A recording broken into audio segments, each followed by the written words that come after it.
was a very relaxed childhood. There were lots of things to do, lots of open country, which I was from probably age of 5, 6, allowed to explore on my own. There was an area around the homestead and outbuildings, and there was a wonderful relic of what the country might have looked like. There were often horse-drawn vehicles. We had vines, we had almonds, but vines were the major crop. Ken Raglas was listed in the phone book as Nutcracker, and he designed and built his own machine which cracked the almonds, because prior to that they were all done by hand. Money came from hand-picking garden peas. 7 shillings a kerosene case. I have memories of being out there in the sleet and the wind. Dad usually took grapes to McLaren Vale or to Morford Vale in the trusty Chev 1-tonne truck, which I know he often put more than 2 tonnes on. They had in their mind that there could be a Japanese landing along the coast of the Gulf at Brighton or thereabouts.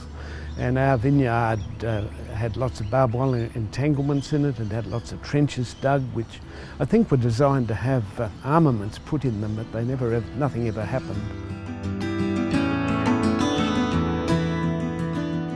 It was a factory that was full of people. The sound of the noises of the factory, whether it be the body shop and the spot-weld guns, to the painted body storage clanging away in those days, to the trim chassis line moving and all the body trucks hitting each other. And it was monstrous. For me, it was one of the biggest factories I've ever seen. 25 acres under the main roof. It was full of vibrations and noise and people.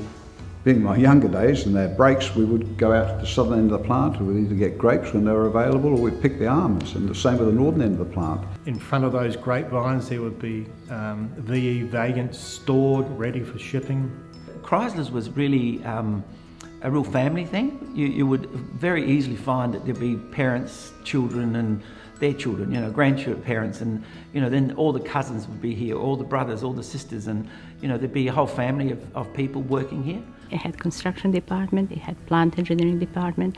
So basically, it felt like we're a small town. It was just unbelievable, the multicultural society we had within the plant that was all working together. I remember being here at production line, and when they stopped and all these people would sit down and have lunch together, somehow they communicated, and yet none of them spoke English really well. There were plenty of tea ladies. You can see the size of the place. Those carts were pushed out of this canteen down the hill into the plant by hand.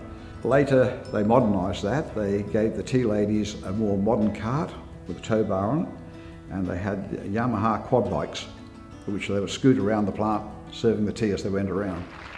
I was a member of the social club, and I used to love going to cabarets. We had top-line people coming from, interstate. One night it was so chock-a-block full, we had people standing out here in the foyer sort of thing, trying to get in to listen to the concert. Pop stars, King of Pops, Queen of Pops. The whole atmosphere was buzzing. The whole place operated together. It was teamwork within the plant. It was a great place to work. Very few of us had desires to leave here because we were looked after. Everybody in that building, you just about knew everybody, either by sight or by name. And we had this giant canteen, we all met in the canteen, and all the executives then sat out with the employees. And so one day you could be sitting with the senior management, or you could be sitting with the janitor. One thing about Mitsubishi is that everyone was seen as equal. Like we had different jobs, but we all respected as human beings, and everyone was valued regardless of the position. Many of us were here for 30 odd years, and so it was just about home. 1 million plus cars that were built here, and the effort that's gone into it. We achieved something here. We planned, we built, and we made, and we were successful. It was a great learning institution.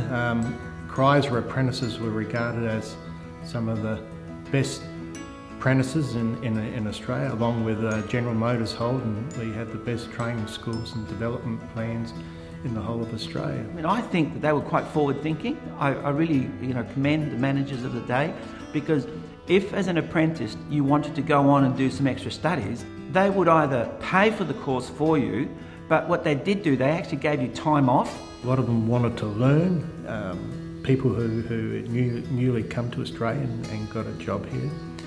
And you've got to understand, a lot of these people from overseas had the qualifications here, but weren't recognised in Australia. To succeed in life is to have opportunity, and I was given that opportunity at Mitsubishi.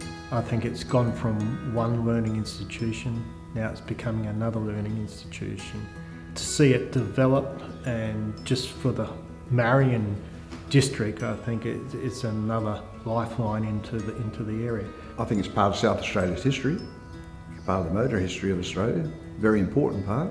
I think it's gone to its next phase in its life, and it's a great phase for the younger people that are coming on to have this building still here, and hopefully they'll understand the heritage of it, and a lot of people that have worked here, thousands of people have worked here over the years. Now it's in their hands, and hopefully they'll carry on and for the next phase of Marion and South Australia.